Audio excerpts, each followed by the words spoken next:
Whether you're a master gardener or beginner, we all need to have realistic expectations of what kind of garden we're going to have. Here's a few things to consider.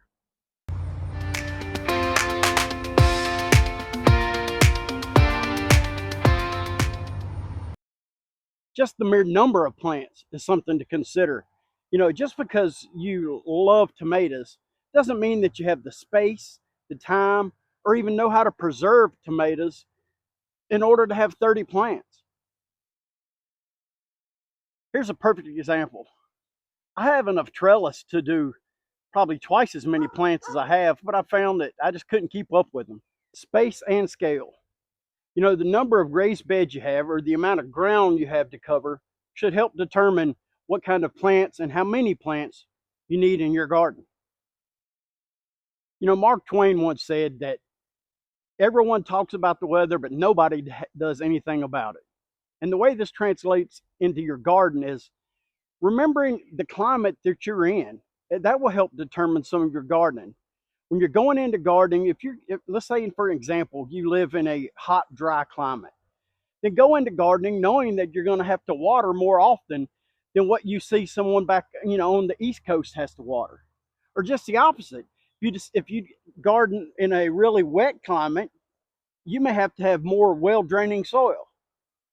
Being in a wet or dry climate will also dictate perhaps what plant varieties are best from where you're at.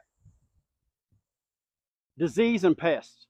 There's going to be issues that come up. And if you go into garden already knowing this, you're already going to be ahead of the game. Take heirloom tomatoes, for example. They're known to be more susceptible to disease. So going into this, I already knew what I was going to have to deal with when it comes to heirloom tomatoes. But man, they taste good. Wow, would you look at that one? And it looks like I'm starting to get some color change down at the bottom. The time commitment varies too, you know, between advanced and beginner. Do I want a cherry tomato in a 5-gallon bucket, or do I have time to work 8 raised beds? It's entirely up to you. I'm so proud of my sweet potato project. First time growing.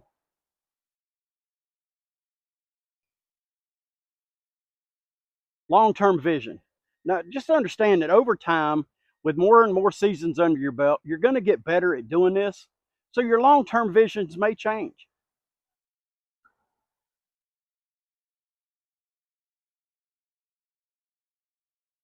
Listen, gardening is a process. Sometimes you'll have great harvests, and then sometimes you'll lose a plant or perhaps even lose the entire harvest. Enjoy the process and don't be afraid to experiment. There's something I always say, there's only 2 ways to fail at gardening. One, by not learning by your mistakes, and two, by not trying. Thanks for watching.